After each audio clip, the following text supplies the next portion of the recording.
إن الحمد لله والصلاة والسلام على رسول الله أما بعد দূরে কিংবা কাছে দেশে কিংবা প্রবাস থেকে যারা যারা আমাদের এই অনুষ্ঠানটি দেখছেন এবং শুনছেন প্রত্যেককেই জানাই আন্তরিক মোবারকবাদ এবং অভিনন্দন। প্রিয় ভিউয়ার্স, হজের মৌসুম চলতেছে। যারা হজের যাওয়ার ইচ্ছা পোষণ করেছেন অথবা গিয়ে পৌঁছে গেছেন তাদের উদ্দেশ্যেই, অথবা যারা হজ সম্পর্কে এখনো অনেক মাসলা মাসাইল জানা নেই বা জানার ইচ্ছা আছে, তাদের উদ্দেশ্যে আমাদের এই ভিডিওটি বানানো। এটাই হচ্ছে আমাদের ইচ্ছা এবং উদ্দেশ্য। এবং আমাদের উদ্দেশ্য হলো যেন আল্লাহর ওয়াস্তে মানুষ হজ সম্পর্কে, মাসলা মাসাইল সম্পর্কে অনলাইন থেকে কিছু জানতে পারে এবং আমাদের জন্য দোয়া করতে পারে। এটাই হচ্ছে উদ্দেশ্য। প্রিয় দ্বীনী ভাই বোনেরা, আমি আলোচনা করব পবিত্র হজের 4টি ফরজ নিয়ে। পবিত্র হজের 4টি ফরজ আছে। এই ফরজ হলো সর্বপ্রথম ইহরাম বাঁধা। পুরুষরা ইহরাম বাঁধবেন, এটা 4টি ফরজের অন্যতম একটি ফরজ।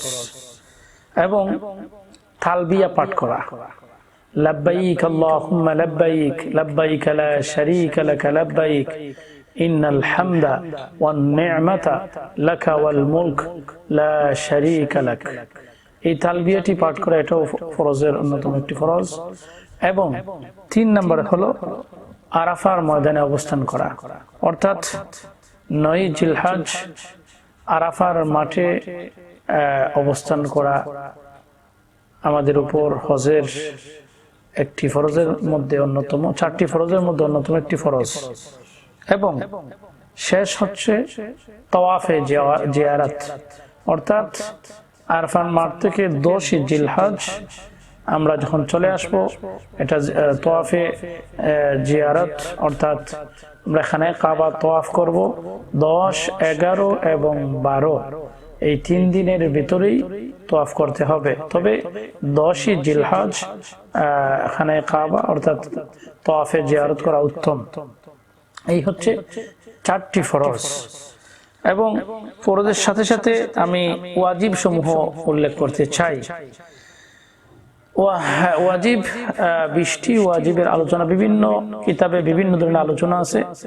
আমি যে কিতাব থেকে আপনাদের সামনে উপস্থাপন করতেছি সেখানে 20টি ওয়াজিবের কথা উল্লেখ রয়েছে।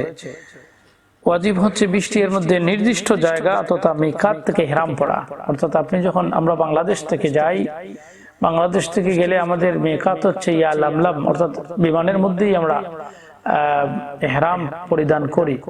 তবে সুবিধার জন্য বিমানে ওঠার আগেই পরিধান করলে ভালো। যেমন আমরা যারা গেছি বা যারা যায়, অনেক সময় বাড়ি থেকে অথবা এয়ারপোর্টে যাওয়ার পরে ইহরাম বাঁধার সুন্দর পরিবেশ আছে, অনেকেই ইহরাম বাঁধেন। এখানেই আপনি বাঁধতে পারেন। বেঁধে একদম আপনি রেডি হয়েই আপনি সাদা কাপড় পরিধান করে, সেলাইবিহীন কাপড় পরিধান করে আপনি বিমানে উঠলেন। প্রিয় দ্বীনী ভাই বোনেরা, এই ইহরামটা মিকাতের মধ্যে বাঁধাটি হচ্ছে ওয়াজিব। 2 নম্বর হচ্ছে সাই করা, অর্থাৎ সাফা থেকে মারওয়া, মারওয়া থেকে সাফায় যে দৌড় দেওয়া হয়, 7টা দৌড় দেওয়া লাগে বা 7 বার সাফা থেকে মারওয়া, আবার মারওয়া থেকে সাফা, এখান থেকে ওখানে এরকম 7 বার যাওয়া আসা করা লাগে। এটাকে সাই বলা হয়, আর এটা করা হচ্ছে ওয়াজিব। 3 নম্বর হলো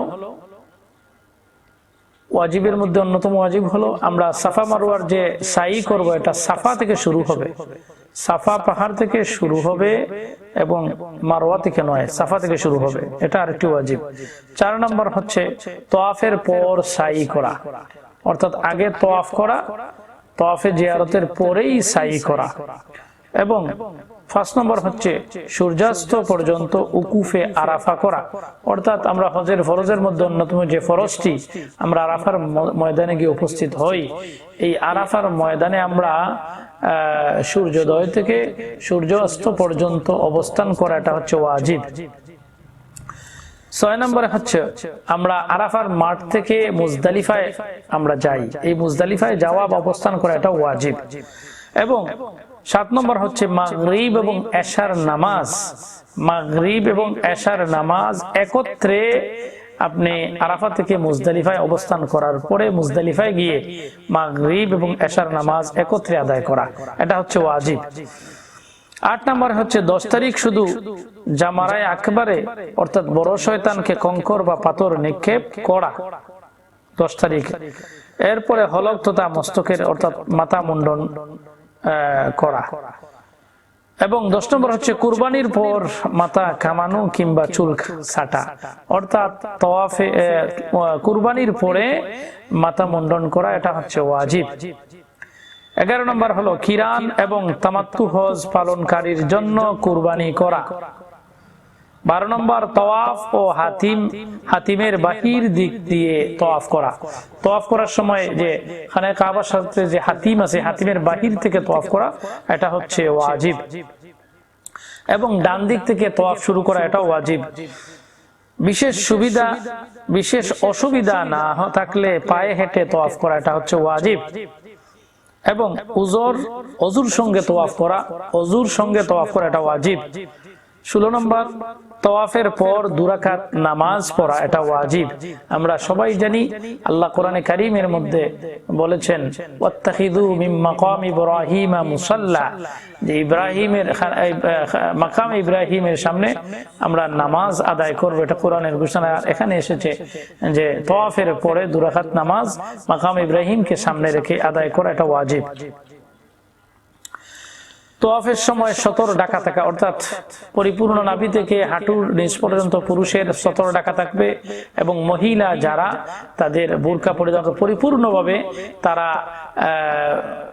পর্দা করতে হবে। পর্দার সহিত আপনার তাওয়াফ হোক, জিয়ারত হোক, হজের প্রতিটি কাজ পর্দার সহিত করা, এটা হচ্ছে ওয়াজিব। 18 নম্বর কঙ্কর নিক্ষেপ করা এবং কুরবানি করা, মাথা মুন্ডানো এবং তাওয়াফ করার মধ্যে তারতিব বা ক্রম দ্বারা তারতিবের সহিত সুন্দরভাবে ধারাবাহিকভাবে আদায় করা, এটাও হচ্ছে ওয়াজিব। 19 নম্বর হচ্ছে মিকাতের বাইরে অবস্থানকারী, অর্থাৎ মিকাতের বাইরে মানে সৌদি আরবের বাইরে যাদের অবস্থান, অর্থাৎ বিভিন্ন যেমন বাংলাদেশ, পাকিস্তান, ইন্ডিয়া থেকে আমরা যারা যাই তারা বিদায়ী তাওয়াফ করতে হবে, বিদায়ী তাওয়াফ করা ওয়াজিব। 20 নম্বর হচ্ছে ইহরামের নিষিদ্ধ কাজগুলো না করা। ইহরাম বাঁধার পরে ইহরামের কিছু নিষিদ্ধ কাজ আছে, এগুলা না করা, এটা হচ্ছে ওয়াজিব। যেমন দুই একটি আমি বলতে চাই। ইহরাম বাঁধার পরে আপনি স্ত্রী সহবাস করতে পারবেন না। ইহরাম বাঁধার পরে আপনি একটা পোকামাকড় কোনো প্রাণীকে আপনি হত্যা করতে পারবেন না। আর অনেক এখানে আলোচনা এসেছে ইহরাম বাঁধার পরে এগুলা করা যাবে না। সাধারণভাবে একটা প্রাণীকেও যদি আপনি হত্যা করেন তাহলে আপনাকে দম দিতে হবে। এরকম অনেক সুন্নত আরো অনেক কাজ বাকি আছে। তবে ইহরামের এই 20টির মধ্যে সর্বশেষ যেটি ইহরাম পরে আপনি নিষিদ্ধ কাজগুলা করা যাবে না। এই হলো 20টি বিষয়। আল্লাহ সুবহানাহু ওয়া তাআলা যেন আমাদের প্রত্যেককে এই ফরজ এবং ওয়াজিব বিষয়গুলি মেনে আমাদের হজ আমরা পালন করতে পারি, উমরা পালন করতে পারি এবং আল্লাহ সুবহানাহু ওয়া তাআলা যেন আমাদের প্রত্যেকের হজকে হজ্জে মাবরুর এবং মকবুল হজ হিসেবে কবুল করেন। যে হজের কথা আল্লাহর হাবিব বলেছেন যে কায়াউমি ওয়ালাদতুহু ওয়া উম্মুহু, যারা পরিপূর্ণভাবে সওয়াবের নিয়তে আল্লাহর রাজি খুশির জন্য হজ পালন করে আল্লাহ সুবহানাহু ওয়া তাআলা তাদেরকে নতুন ভূমিষ্ঠ একটি সন্তান যেভাবে মাসুম হয়ে এই পৃথিবীতে প্রেরণ করে, আল্লাহর হাবিব বলেন যে যারা পরিপূর্ণভাবে আল্লাহর রাজি খুশির জন্য হজের নিয়ম কানুন মেনে হজটা পালন করবে, আল্লাহর হাবিব বলেন তারা এই মাসুম বাচ্চা যেভাবে বিনা মানে গুনাহ ছাড়া মাসুম হিসাবে এই পৃথিবীতে আসলো, ঠিক তেমনি ভাবে আল্লাহর ঘর খানায়ে কাবা থেকে আপনার আমার বাড়িতে আমরা মাসুম হয়ে অর্থাৎ বেগুনাহ হয়ে আমরা ফিরে আসি। সুবহানাল্লাহ। আল্লাহ যেন এমন হজ আমাদের ভাগ্যে নসিব করেন, পড়ি আমিন। ওয়া আখিরু দাওয়ানা আলহামদুলিল্লাহি রাব্বিল আলামিন। আসসালামু আলাইকুম ওয়া রাহমাতুল্লাহ।